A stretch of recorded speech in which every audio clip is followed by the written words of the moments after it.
today our first session will be delivered by Dr. Ramya Nilanchari. She is currently working as an associate professor in School of Infrastructure, IIT Bhubaneswar, and with her expertise in microwave technology for solid waste management, advanced oxidation process for water and wastewater treatment, and development and characterization of novel nano catalysts for different treatment purposes. She have many research journal papers in various reputed journals and publications. Along with, she is an active member of various research bodies like American Society of Civil Engineers, Asia Pacific Chemical, Biological and Environmental Engineering, and American Chemical Society, and so on. And she is also an editor for series of books titled Agricultural Waste to Value-Added Products, and entitled to many awards, namely Innovation Award in National Green Charcoal Hackathon India, Outstanding Women in Research, and Outstanding Women in Engineering Award, Women Researcher Award, Golden Bamboo Scholarship, and many mobility and research grants are a few to name. With this very brief introduction, I would request Dr. Ramya Nilanchari for carrying on this session. Thank you. Thank you. Am I audible? Yes. So welcome to the fourth day of this course. And for this first session, we will be dealing with the microwave co-pyrolysis of commingled waste or mixed waste to value-added products or biofuels. So before going into the topic, as we are aware, we have the new solid waste management amendment in India that came in December 2024. So what is the new thing that is present in this amendment? If you see, the segregation of waste. Though we are saying the waste to be segregated, because we don't have a single treatment practice to cater different types of waste, right? And most of the time the waste treatment facility is facing issue in segregation, and which is consuming lot of the operating cost in waste management facility. So in these new amendments, we have to segregate the waste from source, and it is the responsibility of the waste generated to segregate at least into two categories, that is wet waste and dry waste, or biodegradable waste and non-biodegradable waste. And coming to the other aspect of the latest amendment, we have to prevent mass burning of crop residues, agricultural residues. Right? We are aware that again the Delhi pollution, always we are talking about the pollution in our capital city, and we are thinking that the credit goes to the vehicular pollution. But study says the main cause of pollution, air pollution in Delhi, is due to the crop burning in northern states. Right? So the new amendment take into consideration again preventing the agricultural burning, mass burning of crop residues post cultivation. So who is responsible for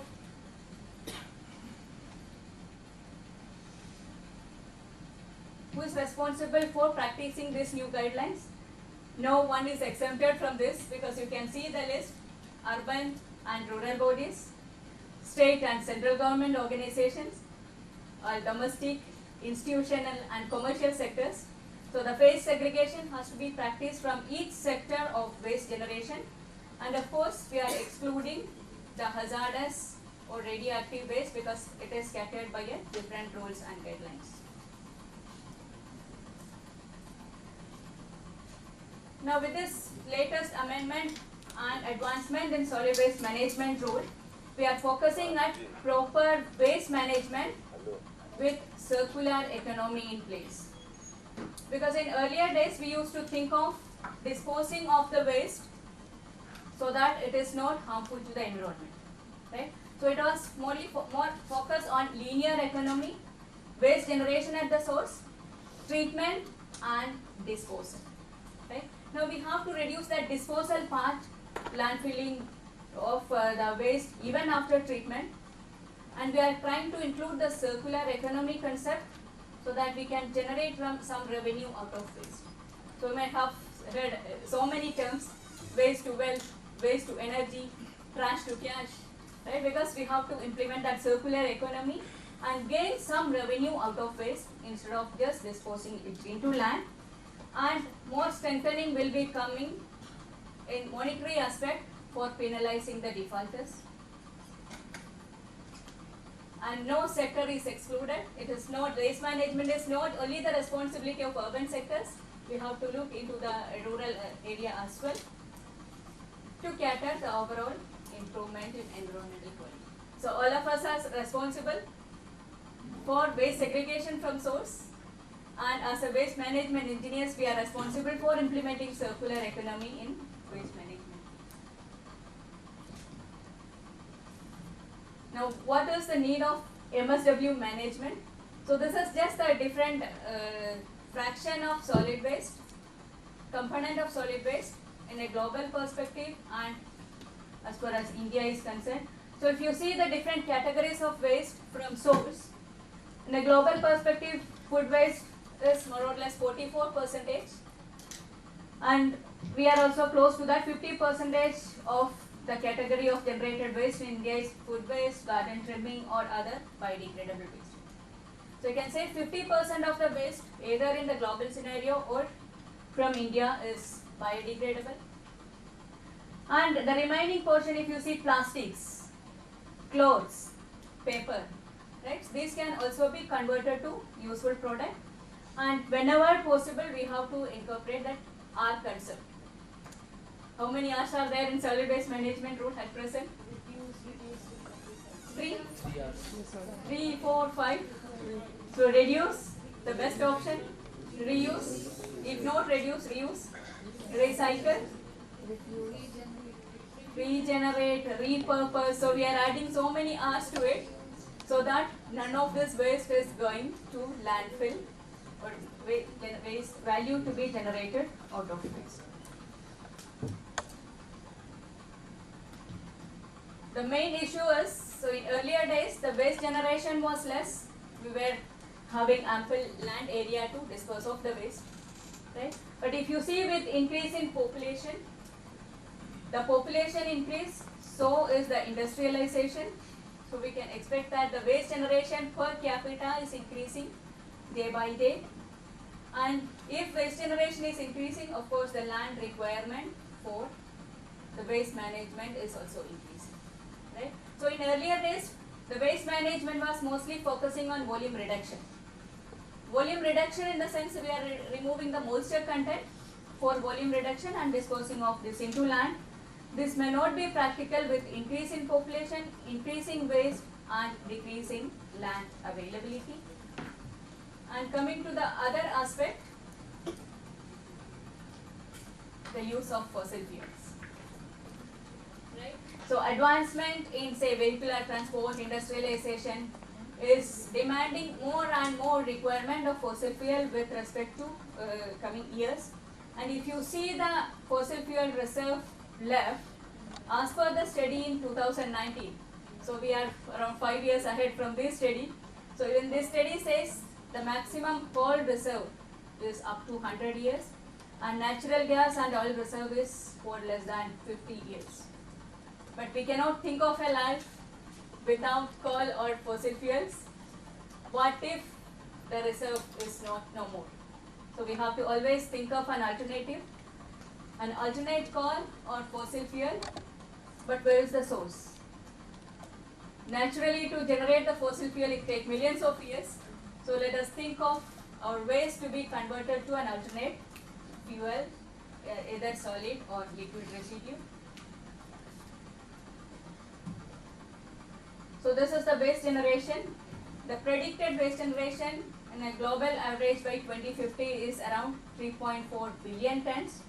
So if you see the current scenario in India, we have around 62 million tons of waste generated per year, averaging to around 1 kg of waste generated per person per day. Right? And most of this waste collection is not done, and from the collected waste, around 90% is only treated.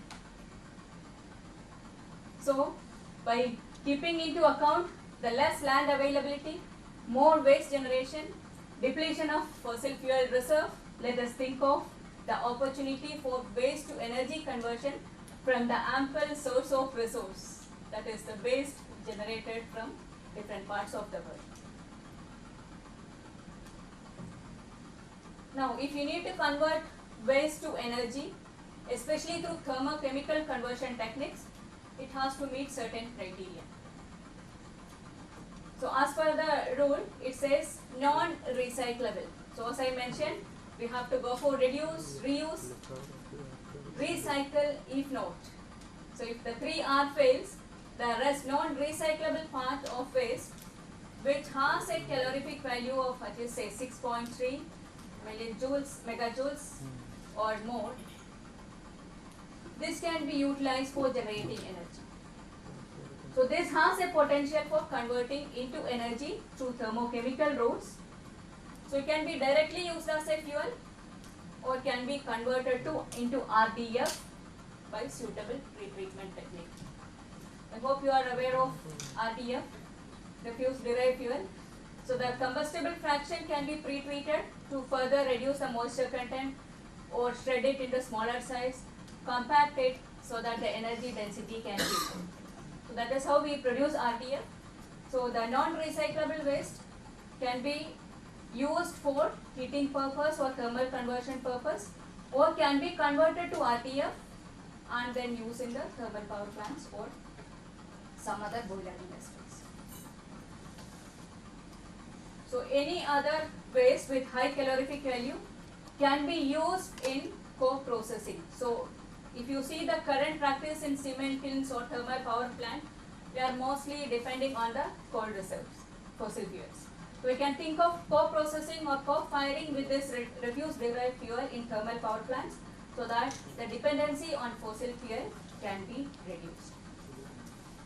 So if you want to set up a thermal waste to energy plant, because now we have the mindsets, yes, we have ample scope of converting waste to energy.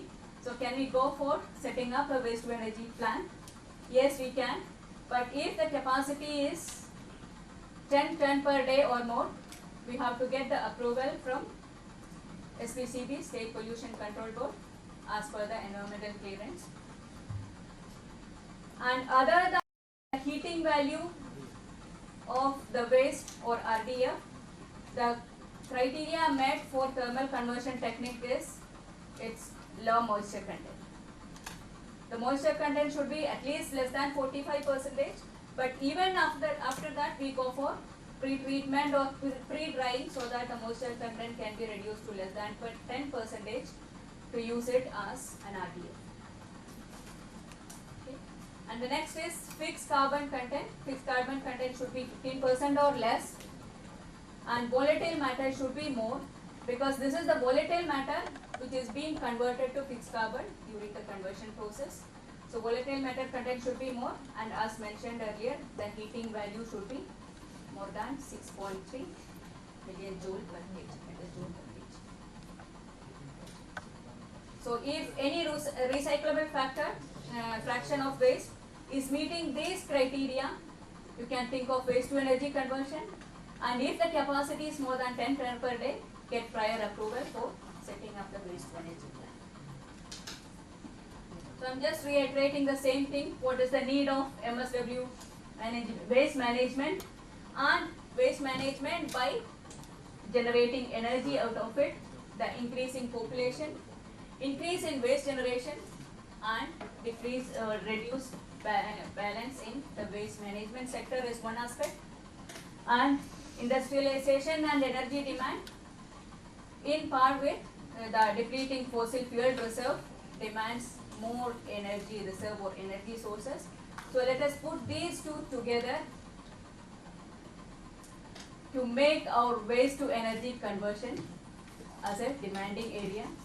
And this waste to energy conversion can address the imbalance in waste management as well as the depleting reserve, so that the waste is managed properly and the energy demand is met by the energy created out of the waste to energy process.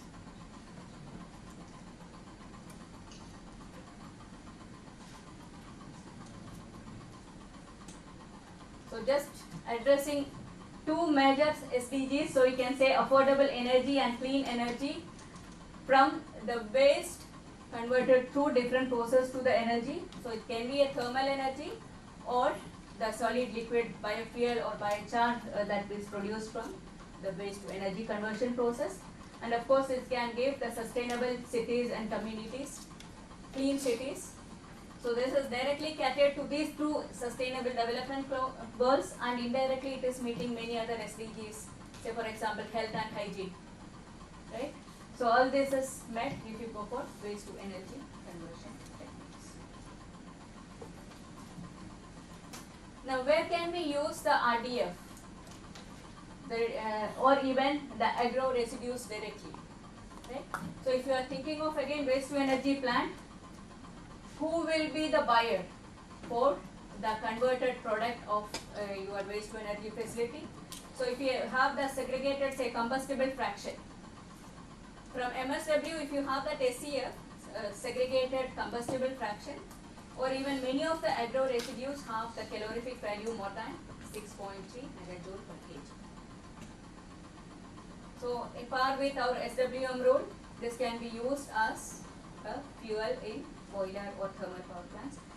Or if you want to give energy densification, we can go for converting this into RDF, as I mentioned previously, by removing the moisture, shredding and size reduction.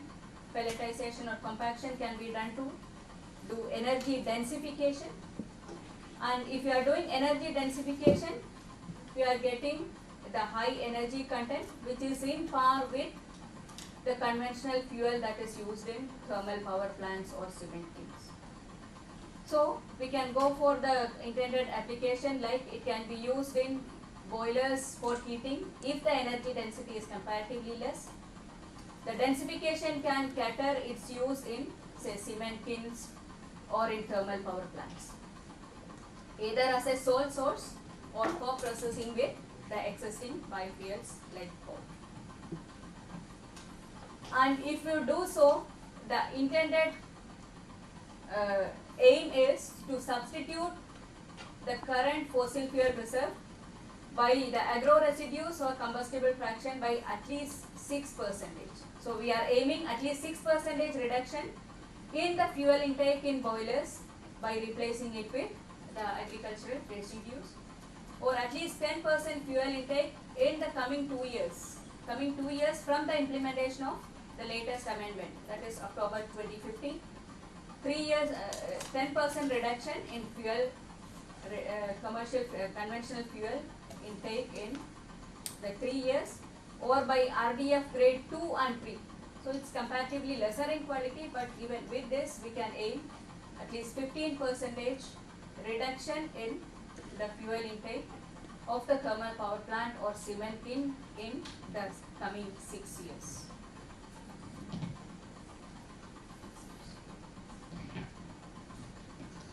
Yes.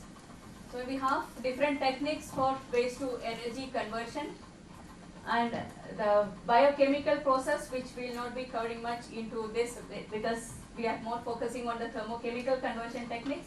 But of course we can go for biochemical process for converting your waste to energy if you have the biodegradable fraction of solid waste. And as we know earlier, around 50% of the MSW is biodegradable. So it can be converted through fermentation or anaerobic digestion to the respective value added products. But biological process, the slow process, of course the operating condition or cost may be less in terms of the reactor operation, but if you see the land requirement for the biological degradation process, because of its slow degradation rate, the high cost is involved most of the time in biodegradation process. And of course, microbes are susceptible to the environmental variations, so we can expect the dependency of operating conditions or environmental conditions on the end product generation. Now coming to thermochemical process, so we have incineration, burning of biomass, right? Burning of waste which has comparatively high heating value, and as far as possible low sulfur or other pollutants, because if you see most of the incinerators, if you don't do proper pre-treatment or if you won't install the air pollution control devices, it can generate furan and dioxin, and direct release into the environment is harmful. Gasification, yes, this will also give you the volume reduction. This is again burning in partial oxygen atmosphere depending on the intended end products. Here again the reactor choking and char formation, again based on the type of the feedstock, the choking can be an issue. Pyrolysis, yes, it also has its pros and cons, right? Low heating rate if you are going for conventional pyrolysis, more starting time from one set of reactor to the other, high power requirement because in pyrolysis we are increasing the temperature to 500, 600 or even more during the treatment time. Low quality product because we are aiming for 3 different streams of product: bio-oil, biochar and biogas, right, during the pyrolysis. But how much is the relative portion of this? Quality of individual streams of pyrolysis byproduct, that again is a question if you are going for conventional pyrolysis process. So it is left to the wisdom of waste to energy operator to go for a suitable technique catering to the type of waste and the operating conditions that you can maintain.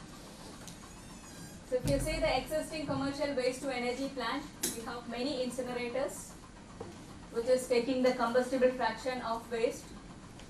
And coming to the biological biodegradation or the biodegradable fraction of solid waste, anaerobic digester is common, or I can add even composting to it.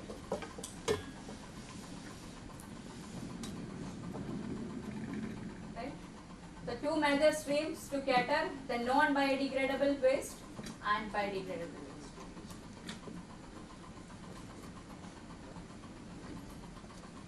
But if you see these waste to energy techniques, especially if you go for incinerator, it is not carbon neutral because we are depending mainly on the electricity.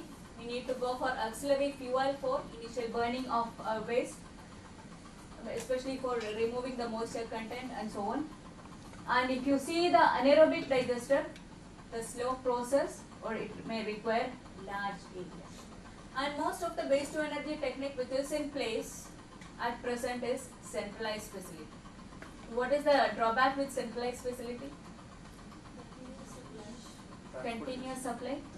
Waste collection to the Air pollution. So if you have a decentralized or centralized technique, transportation, right? So involve high storage and transportation cost. Because if you see the nearest facility from this campus to the campus is the source of waste generation, IIT Bhubaneswar, and if I want to transport the waste generated to Bhubaneswar city. So you can think of the transportation cost, the pollution involved during the transport, right? And of course, for transport, we are again depending on fossil fuel, right? So this involves high transportation cost, storage cost, and the centralized facility. Sometimes the waste coming to the facility is not uniform and not non-timely arrival, that can also affect the waste to energy plant. And if you see this particular, especially if you are going for the biological degradation techniques, waste segregation, mostly for all the techniques the waste segregation is required, because if you go for food waste incineration, it's not practical or it's not economic. And if you go for plastic to anaerobic digestion, it is not possible. Rather, plastic in the anaerobic digester will reduce the efficiency of conversion of biodegradable waste into biofuels. So what can we do? We always have mixed waste. Segregation is the major issue. And we are trying to make different ways of segregating waste.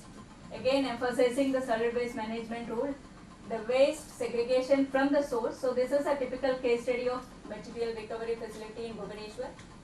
Bhubaneswar city again emphasized the waste segregation from source. The wet waste and dry waste is separately collected and the waste that is arriving from this MRF facility is further segregated, because even if you dry segregation process, the wet waste is collected in plastic bag. Right? The food waste is collected in the LEP, the garbage bag, which is plastic. So again, we need to go for one segregation at the facility. And let me think of the segregation at the facility and biodegradable fraction, which is going to AD or compost, anaerobic digester or composting process to get me the humus or compost. And the rest of the combustible fraction or non-biodegradable fraction is compressed, densified, and is used as RDF, refuse derived fuel, and this finds its way to the nearest cement kiln in Bhubaneswar city. But if you see the economics of operating this waste management facility at Bhubaneswar, the expenditure per month, which include the salary of the manpower, human resource, consumables, electricity cost, vehicle for collection of waste from different corners of the city to this MRF facility, totaling to around 18 lakhs per month in one composting facility or in one MRF facility in Bhubaneswar. We have many such facilities in the city. And coming to the revenue generation. If you see the revenue generation, of course we can get revenue from the RDF and revenue from the compost. But if you see the value of the revenue generated from this, and of course the user charge, right? They have to charge for the waste collection. So including all this, summing up all this, the income is around 1/3 of the expenditure. So we are, by doing this facility, we are only going for waste management, but it is not coming waste to well. Right? If you see the net profit from this facility. So there is always a need of advanced techniques.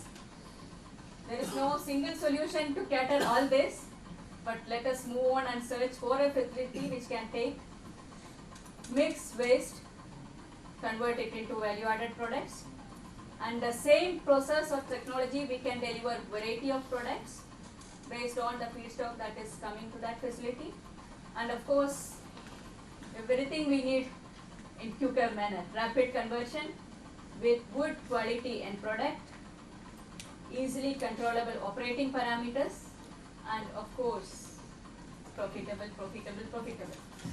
right? At the end we need money.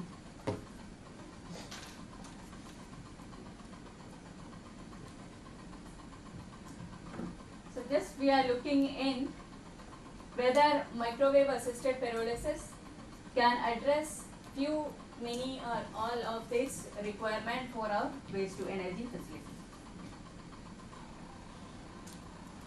What is microwave? All are familiar with microwave oven, but where the microwave lies in the electromagnetic spectrum. If you see the position of microwave in the electromagnetic spectrum, it is of high wavelength, 1 millimeter to say 1 meter. The energy of microwave as such is very less. You may be familiar with UV, using UV, ultraviolet rays, because its energy is high, so it can distract the chemical bonds, right? And even pollutant remediation can be done with UV. But how microwave, a comparatively lower energy region, but the microwave has some specific heating potential. It has the heating mechanism of dipolar polarization. This is how the dipole will get reoriented in the microwave to get the medium heated. And the other one is conduction mechanism. So conduction mechanism is by the electrons, the free electrons that can move in the medium on irradiation of microwave. And if I say interfacial polarization, it is a mix of the dipole orientation and conduction mechanism. So we can expect like say pure water, mineral water and tap water. If we keep in microwave, which one you expect will be heated up? Or I say demineralized water, no minerals. And the other side I have tap water with lot of minerals or pollutants. Tap water, here the mechanism is conduction mechanism, and if you have some dipoles, the dipolar orientation that can also help in heating up the pollutants. So if you see the commercial, the frequency of microwave is 300 megahertz to 300 gigahertz, 1 millimeter to 1 meter wavelength, but for commercial application we go for 2.45 gigahertz. This is the same frequency of the domestic microwave oven. And this microwave, due to the specific heating mechanism, it gives you volumetric heating. Starts from the atomic level towards the periphery, and more efficient heating or rapid heating, giving the high product heat. So if you see the temperature profile inside the microwave or reactor or in a conventional heating process. So in a conventional heating process, it is heating by conduction mechanism. So the periphery is heated first and then going to the interior. It is just reverse what is happening in the microwave reactor, inside out, not the movie, but it starts from the atomic level and then going towards the periphery. But whether all materials will be heated up with microwave? No. So can I use all the type of waste to be converted by microwave assisted pyrolysis? No. If not, again the segregation will be an issue, right? So how can I segregate the collected waste based on which can be heated by microwave, which cannot be heated by microwave? Should I go for that? See, we are going for a technique which can avoid segregation of waste. And now if you tell me I have to segregate the waste based on which will be heated up or not heated up by microwave, I cannot address the issue.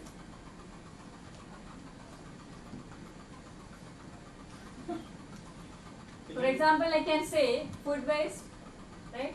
Biomass will be heated up by microwave because it has carbon content. Carbon is a good absorber of microwave. Even you can expect a temperature of more than 1000 degrees Celsius with a carbon containing material in microwave. It has a specific phenomena called hotspot formation. But if you take plastic, it will not be heated up by microwave. Because you can see you are baking pizza in microwave oven, right? Your container is not heated up, but the pizza is baked. So what should I do with a mixed waste, which has some part which can be heated up by microwave and the other no? And what makes this differentiation of microwave heating? It mainly depends on the dielectric property of the material. So I can make a material which cannot be heated up in microwave to be converted by microwave assisted process, provided I will use a microwave absorber or susceptor. So here is the role of microwave absorber or susceptor. If a non-microwave absorbing material have to be heated up in a microwave oven, you can think of a susceptor. Now what is susceptor? It has a good dielectric property. So here let me take you through the dielectric constant. So what is dielectric constant? It is the ability of a particle or a material to absorb electromagnetic radiation. So the electromagnetic radiation, what we are talking here is about microwave. Okay? And the dielectric loss factor is the amount of the absorbed electromagnetic radiation that is converted to heat. Now I have a term here, loss tangent. So loss tangent is high. What does that mean? The equation for loss tangent, you can see epsilon naught by epsilon. So what if the loss tangent is high? Conversion is high. So amount of absorbed electromagnetic radiation, mostly it is converted to heat. So if I have a material with good loss tangent, I can expect increased temperature profile inside the microwave. So these are different properties of microwave. It should have good dielectric property, that means it should absorb microwave. It should have high loss tangent, that means absorbed microwave should be converted to thermal energy. And the thermal energy should be dissipated easily to biomass or the waste that you are converting in the process. And while doing all this, it should be thermally stable as well. Right? So we should think of a microwave absorber or susceptor inside your reactor which can cater this. So we have tried several such materials, cement, fly ash, activated carbon. Carbon is always microwave absorber. Water we will not add into waste, but I want to say that water content in the mixed waste can also act as an absorber in your microwave pyrolysis process. And silicon carbide, now we are using zirconium alloy which has even more high tangent, loss tangent than the silicon carbide to increase the heating profile. Yes, so we can use microwave for waste to energy conversion, even if the material cannot be heated up by microwave, by using suitable absorber or susceptor, and again by setting the temperature. So here I am not going into any pressure based technologies. So hydrothermal liquefaction, hydrothermal carbonization is a pressure based technology, but here just by playing with the temperature we can convert the microwave assisted technique into torrefaction, pyrolysis or gasification. So mainly it lies in the range of temperature that we use, and we can fix the power range of microwave so that the temperature can be retained within the required limit. For example, if I go for comparatively lower temperature, say 200 to 350 degrees Celsius, you can think of using a lower microwave power and longer residence time, so that the volatilization will not happen, rather it is carbonization to give you biochar. So you yield more solid residue if you go for torrefaction. Pyrolysis, again we have three variants: flash, fast or slow pyrolysis. All this differentiation is because of its heating rate. Heating rate again because of the microwave power that you select.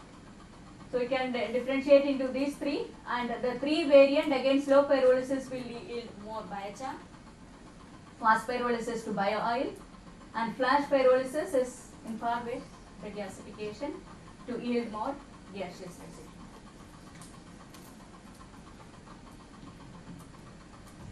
Now if you want to tune your microwave assisted technique for waste conversion, map yield of the product, it depends on feedstock. So you cannot expect, say, biomass to give you bio-oil or plastic to give you high quality biochar. It's not possible. So first you see the limitations of your feedstock. So you have to tune whether you are focusing on your feedstock conversion or you are starting from tail end to select the feedstock. For example, if your aim is to produce more bio-oil, you can go in search of a suitable feedstock, tail to head. Or if you have this much crop residue to be processed by microwave pyrolysis, then you see which of the end product will be suitable. Okay? So that way you can think of the feedstock characterization by its chemical, physical or size parameter. I will not go much detail into this because chemical is our CHNS analysis. Physical, that is moisture content, volatile matter content, ash content, so on and so forth. Okay. And coming to the reactor, of course the microwave reactor design. The design of reactor, say if you have spherical, longitudinal, horizontal flow, vertical flow, that is one aspect, or even the operation mode. Batch, semi-batch, continuous reactor can be possible. And microwave cavity is more or less the design parameter of microwave. So it is the resonator which generates the microwave. Again, that is something like magnetron. Okay? So the magnetron specification also give the microwave yield. It also depends on the microwave yield. Now coming to the process parameters, yes, here we can play some role because little to do with the feedstock, and so is the reactor fabrication. So in the operating condition, you can think of setting the microwave power. Heating rate can be controlled by using suitable susceptor or microwave power, and what temperature you want to do the conversion process, quantity of feedstock taken per batch, which susceptor you are using, or you are going for an additional catalyst or reaction time.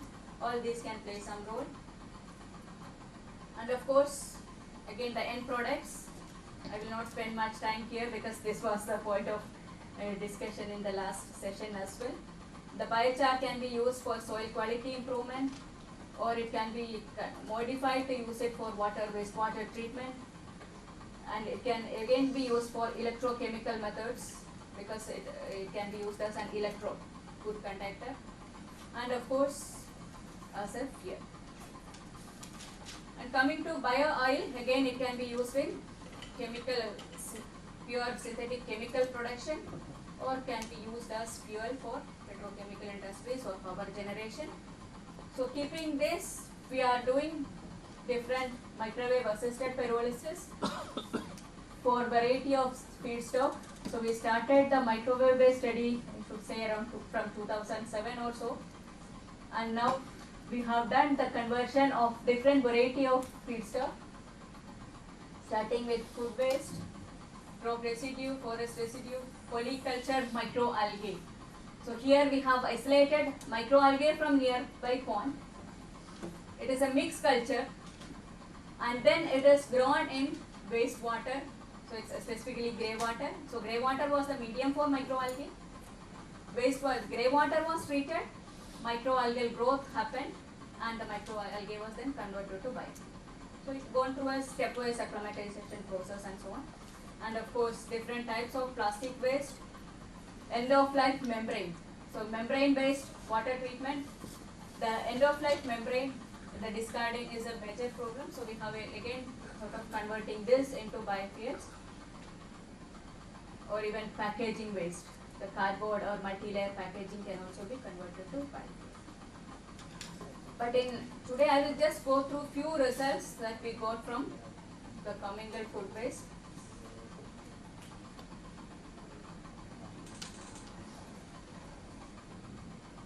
Why mixed food waste? Because we are emphasizing on segregation. As I mentioned, we have lot of food waste generated, starting with the non-eaten, or even the different supply chain of food waste production, starting from the crop production, processing, then the food processing and so on. So a lot of food waste is generated, and plastic as such, we tell this as plastic waste, which is no longer in use, because we have to reuse as far as possible, and once it is discarded, we call it as plastic waste. So most of the time we get food waste and plastic waste together in dustbin, right? So if you want to take this to a biological treatment process, the bare minimum thing you need to do is the separation of the garbage bag from the food waste. So we just thought of, instead of disposal, dumping, landfilling with its own pros and cons, why can we convert this mix? As such, we collect from the garbage bin into MAP reactor for converting into end products.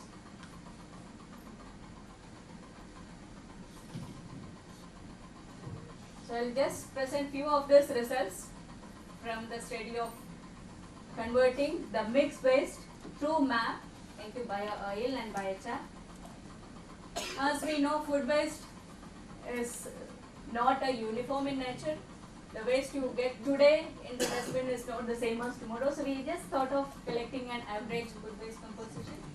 And you can see there is lot of variation. For example, if you see the moisture content, 63 plus or minus 10. Right? So you can think of variation in the initial properties of food waste. But what is interesting here is it has high volatile matter. So when you have a waste with high volatile matter, we can think of thermochemical conversion. And if you see the carbon, again, ash content is very less. Another good point to be taken for thermochemical conversion: low ash content, high volatile matter content. And if you see the LDPE, of course it has very low moisture content, high volatile matter content, so it can be converted through thermochemical process, good carbon content. Right? It is apt for thermochemical conversion process, but if you see as such, as generated food waste and LDPE has comparatively low heating value, it is not meeting our RDF criteria. Right? Now, if you want to go for thermochemical conversion technique, I think this question has pondered in the last session also. What can be the first step? to understand your waste for its thermochemical conversion potential. To me, it is the TGA. You can perform the thermogravimetric analysis and see the degradation profile of your feedstock with respect to temperature. So here you can see the TG of food waste and LDPE. So the first portion, the moisture content removal. In case of food waste, so you can see within 100 to 120 degrees Celsius, the moisture is removed and the volatile matter degradation starts. But if I do a pyrolysis of food waste and plastic at say 200 degrees Celsius, I can expect some degradation of food waste, but the plastic is still intact because the plastic degradation starts at a temperature say more than 300 to 400. So in a mixed waste, you can perform the TGA of the mixed waste so that you can see the degradation profile and the temperature at which you can set your reactor for the thermal degradation process. So this is a schematic of our reactor, as the pyrolysis has to be done in oxygen-free atmosphere. Initial process need to be the nitrogen filling, nitrogen purging. You can even think of argon or vacuum pyrolysis. The aim is to remove oxygen from this atmosphere, and once the inert condition is synthesized, you can think of switching on the microwave, the reactor, so that the heating takes place. And here again we are using different susceptors to enhance the microwave heating. And now with respect to time, we can expect the conversion of the biomass or feedstock into the biochar as well as the condensable fraction of bio oil. So this can be condensed and collected in the biofuel tank. And most of our study again focus on the biochar and bio oil fraction, and we ensure that the rest of the biogas goes through the adsorption column so that there is no environmental pollution that happens from the feed gas. So this is the large scale reactor with the schematic. Now different end products of food waste, LDPE pyrolysis. You can see again based on the initial quality of feedstock, food waste bio oil, and should not say this is bio oil, this is mostly water. Food waste and plastic, so 5% plastic, you can see the density of bio oil is comparatively improved. Increase in LDPE content is giving you the light fraction and heavy hydrocarbons, and so is the change in the solid residue biochar component. So based on the feedstock, you can expect a variation in the end product even if you keep the reaction conditions same.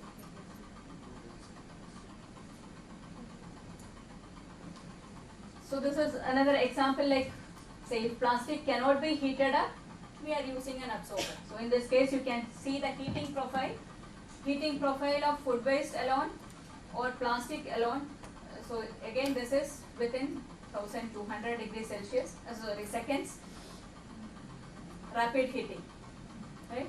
But if you are using the GAC, again you can see within 600 seconds there is a sharp rise in temperature, and the credit goes to GAC, the microwave susceptor. Okay, so you can use suitable susceptor for increasing the heating rate. Now coming to the optimization, process optimization, we can think of optimizing the operating parameters. So here we have tried with the temperature, percentage of LDPE in the feedstock, and the residence time to get the maximum bio oil yield with minimum total acid number, TAN. Higher the TAN, more will be the corrosivity of bio oil. So we have to reduce TAN and increase bio oil. So this is the 3D response plot, because each operating parameters can affect your end product yield and quality. So this is the interactive effect. So if you see the first image, the interactive effect of the percentage of LDPE and the temperature of treatment.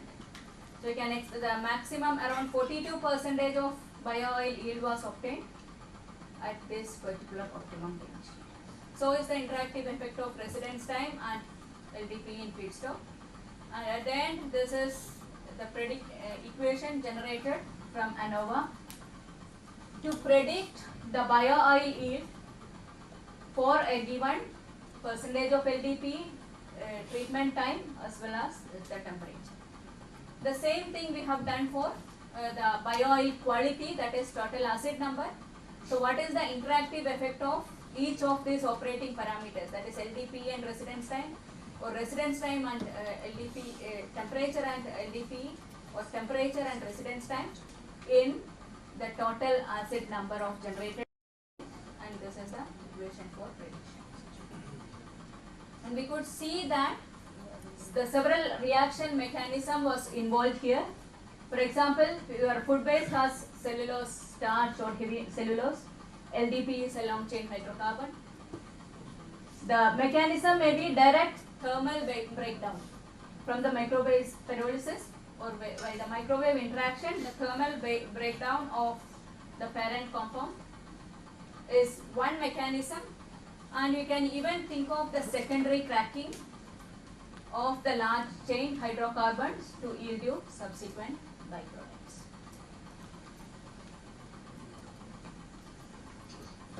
So if you extend the time, so this is again by cracking or thermal degradation, we got different products.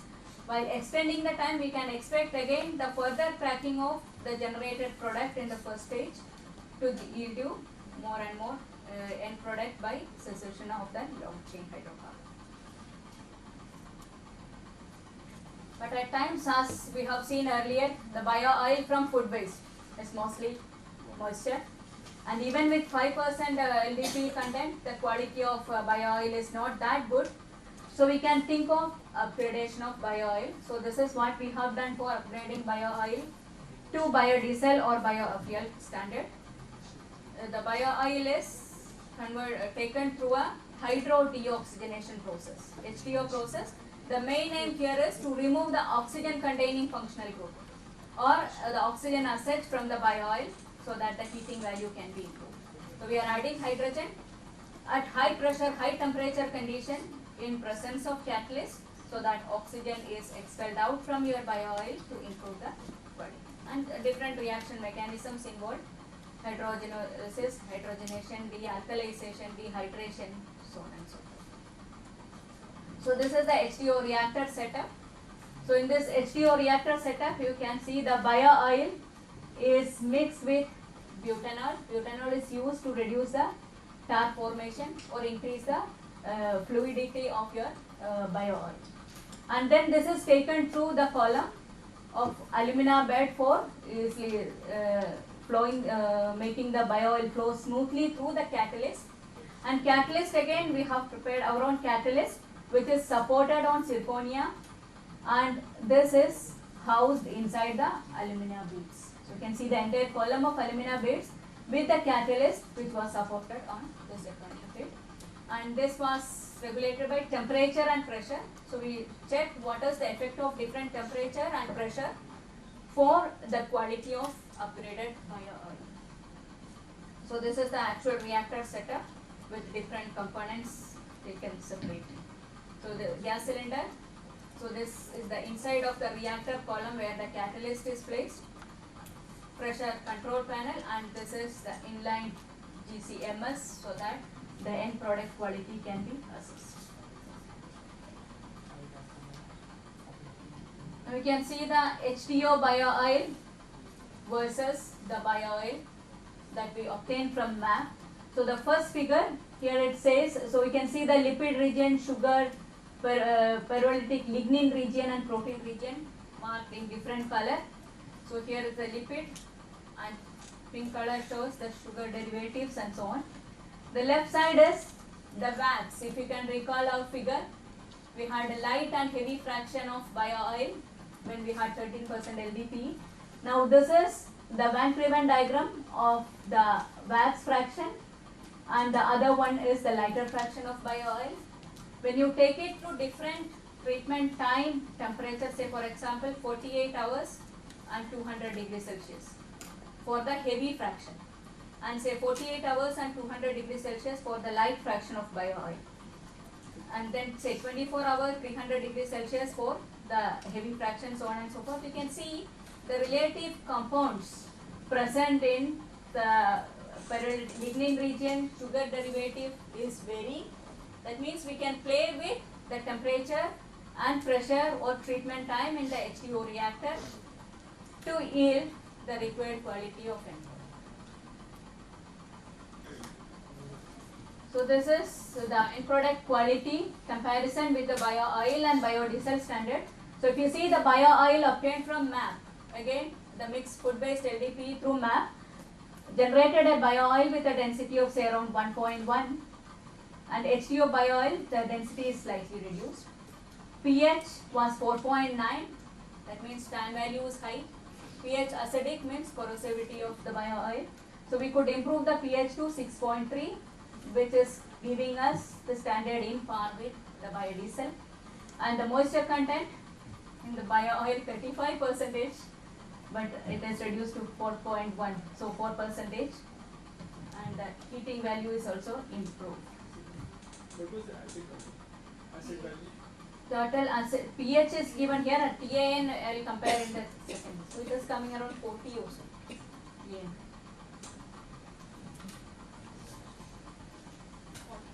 No. 48 hours is quite a long 48 hours. So it again depends on which quality product you need. So if you need pure sugar derivative, or if you want to only improve the heating value, moisture content reduction is the major role. Right? So in that case, we can go for even 7 hours would be giving a higher heating value. But taking a synthetic pure chemical from this bio oil, then you can take it. So I just want to mention here that you can play with time, temperature and pressure. But pressure here we have used 70 bars in all the cases. But we can play with even pressure to change the relative composition of end products. Now coming to stability, because most of the time we need storage value for the end product. So the stability, again you can see the stability of H2O bio oil is significantly improved.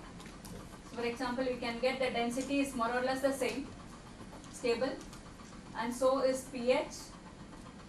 So here we have the pH with respect to time for the H2O bio oil, but you can see the variation in pH for the bio oil before the hydrodeoxynation process, and the moisture content of H2O bio oil is always constant, but not the case in case of the bio oil. So it means the quality is retained even after 60 days of storage, or I can say the stability is improved by deoxygenation process. Now this is the biochar. So the main focus of the study was on bio oil production, but again as I mentioned earlier, we cannot expect only biochar or only bio oil from this. Only what we can do is maximizing one particular end product. And here we are dealing with food waste, so I cannot expect 70% of bio oil coming from food waste. So what we could get was around 40% bio oil and 40% biochar. So now what to do with this biochar? So we have again done the quality analysis with this biochar, again food waste LDPE biochar, and checked with the RDF quality of EU as well as Indian standards. So I'm just emphasizing few of this. The moisture content is very less, ash content too low, good quality RDF, and we have high fixed carbon content and improved heating value, which is much higher than the required standard of RDF.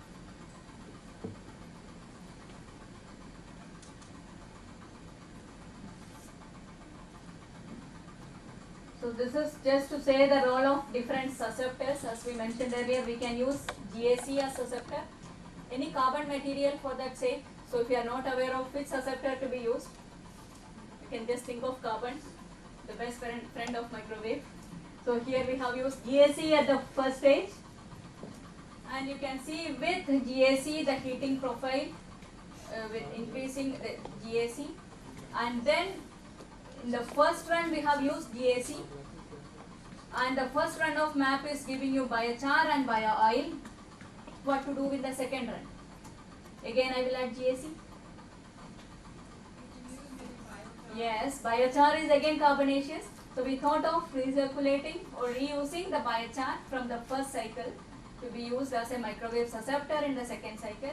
But biochar is again giving you, this biochar improvement in the percentage in biochar is increasing the heating.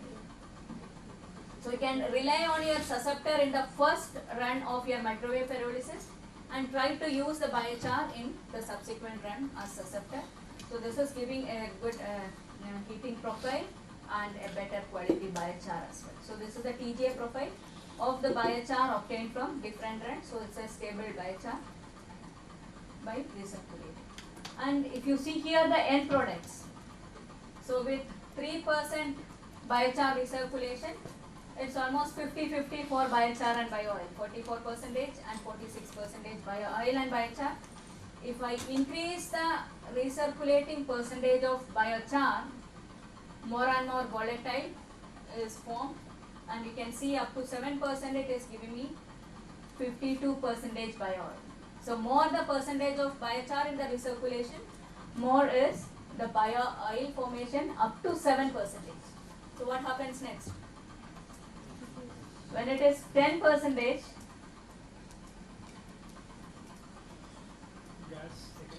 yes, the 40%, 52% bio oil which I could get with 7% biochar recirculation got secondary cracking and the gas generation is improved. So you can again optimize your recirculation. So if you are focusing on more solid product, think of having comparatively lower biochar recirculation, and if you improve it, I can think of secondary cracking, volatile formation and bio oil or syngas formation. So this is again the property of the different biochar. So I am not going into detail of this. So I will just mention that each of this biochar using different recirculation ratio of biochar in the subsequent run was giving very high yield heating value of biochar, much more than even RTF grade 1. when you do the recirculation, is it uniformly distributed in the feedstock? Or? Yes, we are always ensuring the uniform distribution in the feedstock.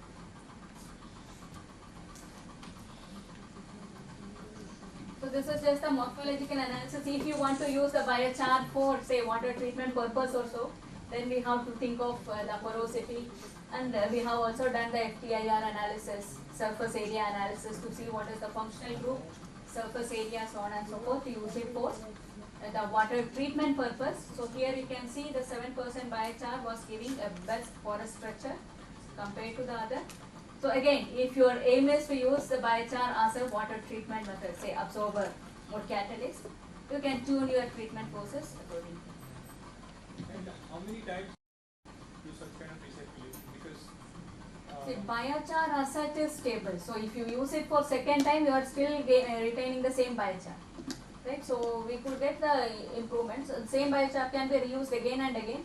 But the thing is, from the second round, we are getting a new set of biochar, right? So again, take a fraction of this and recirculate.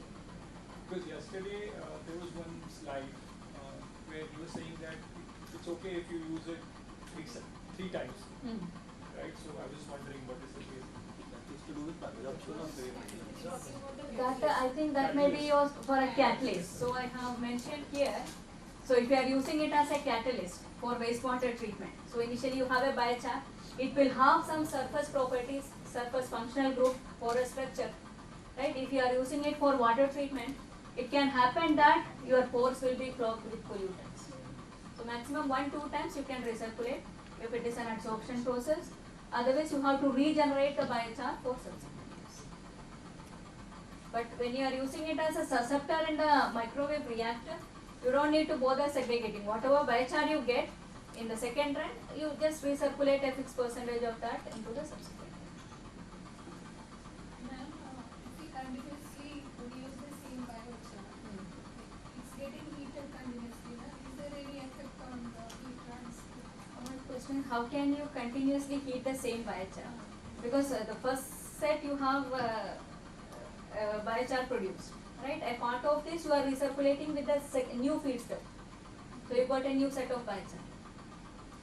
Now from that you can take a few percentage of it, recirculate it with another set of feedstock. So new biochar is obtained.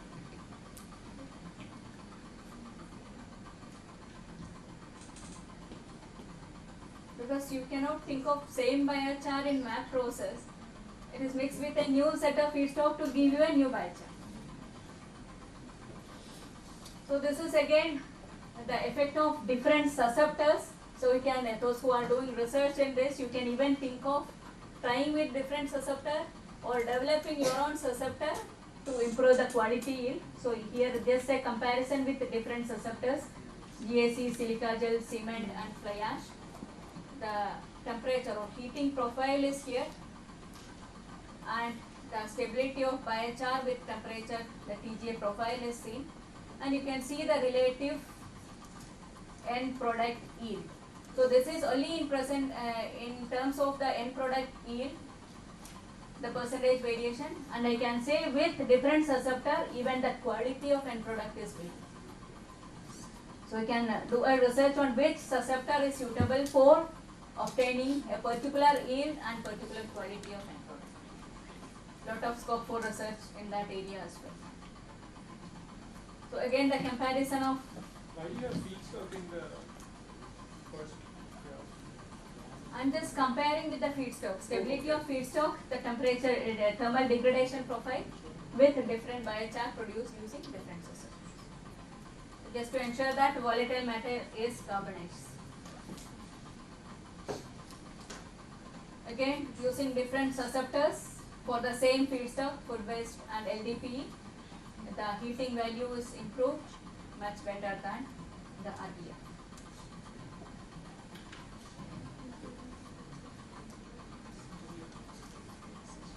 You may have, so this is if you want to use it for a catalyst or water treatment purpose, again think of surface characterization and so on. Now coming to the right end of the slide, you can see toxicity analysis, because there may be a question for safe disposal of biochar, or if you are using it as a safe fertilizer in soil. So how about the leaching of heavy metals and polluting the land or surface water? So for this we have done the toxicity analysis of biochar produced through different susceptors with the same feedstock, food waste and LDPE, and you can see that the microbial inhibition is very less, or I can say microbes could grow successfully in each of these biochar, and it is safe for disposal. And we have also tested the pi gas, the gas that is coming out of it. It is mostly methane or H2. So if you want to again tune your process, you can think of green hydrogen generation from the same technique.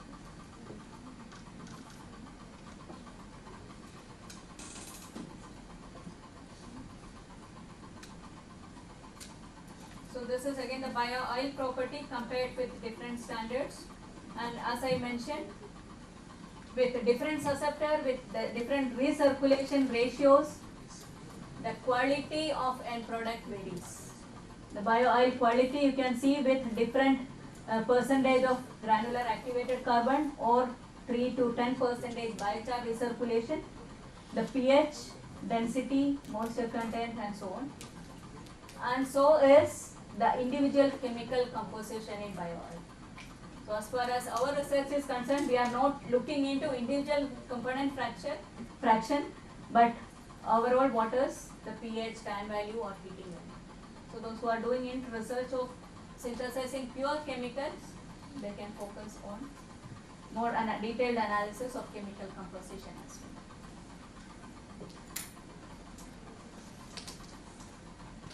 So as I mentioned, we were doing with the microwave pyrolysis with different feedstock. To list few, this is just the yield from different products. Say food waste LDP, food waste plus LDP, this is what we are talking so far. And we have hemp herd, crop residue, microalgae, rice straw, COVID waste, and we have many more to say. So I just say like different microwave assisted map parameters, so it was not uniform. So we have optimized it for different feedstock, for different conditions, and we can see the yield also varies with respect to field stock. So in a nutshell, this is what we are doing in the MAP process for waste to energy conversion. Take any waste for that matter, check its initial characteristics, do the TGA profile and see which temperature is suitable for its conversion. You can directly convert that into biochar or pelletize it to convert into biochar pellets. So those who are doing for pelletization, pelletized fuel formation, I will suggest you to go for pelletization before microwave pyrolysis process, because it is very difficult to convert your biochar to pellets. You may need to add separate binders. So think of feedstock pelletization, optimize your MAP process and get either biochar or biochar pellets, and the bio oil can be the other end product. Based on your need, optimize the bio oil production or biochar production subject to the restriction of the feedstock characteristics. In case of biomass pellets to biochar pellets, will the heat transfer from surface to the inside would be even or not? Will there be any thermal lag between the super surface thing and... So here the uniform heating, the credit goes to the carbon content in your feedstock. Because biomass, again, it has high carbon content, so we can expect the uniform heating. Even with pellets, we could get the uniform heating of. What was the duration for which it was pyrolyzed? It is not a single time, so we can say that different times were used. So 15 to 20 minutes was the maximum time we have used for all this MAP process, not beyond.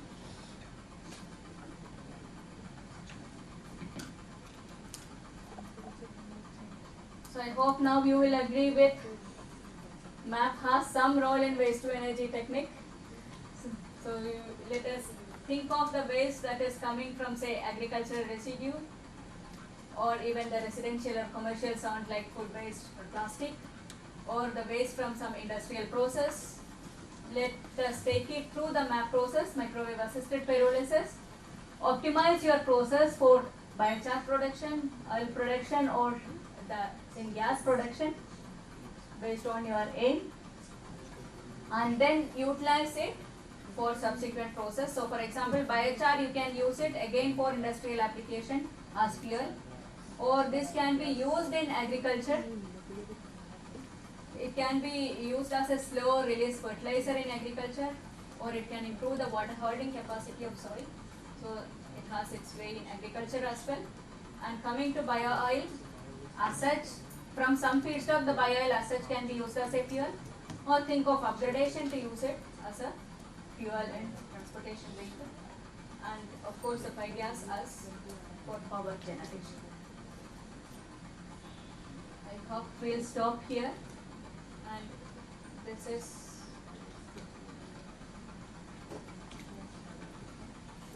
the video of, now we have a pilot scale reactor of microwave pyrolysis, which is completely working in solar power.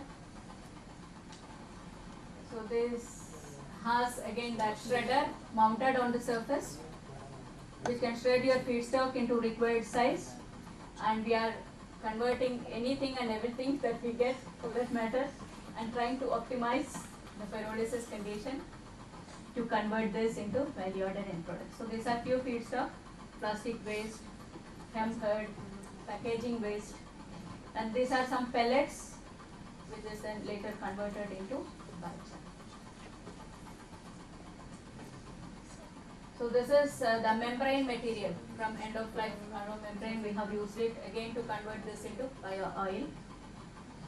So this will be shredded. Agricultural residues can be shredded in the shredder, and it will go to the pyrolysis reaction unit.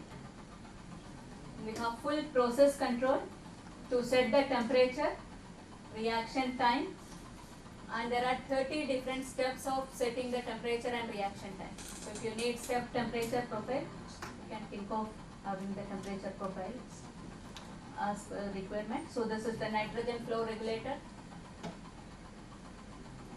to make inert atmosphere inside the reactor.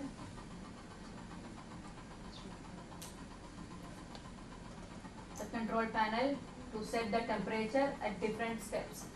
So you can just think of only one step temperature profile or 30 step temperature profile as you need, and decide your reaction time. And we have 4 set of magnetrons. That means it can operate in 6 kilowatt or 3 kilowatt. based on the quantity of feedstock you need to process. And these are different end products obtained from the MAP process. The bio-oil collection unit with 3 condensation unit. So sometimes you can get even 3 different quality of bio-oil that is condensed in the subsequent condensation unit. So these are some of the end products. Biochar from sawdust to the pelletized biochar.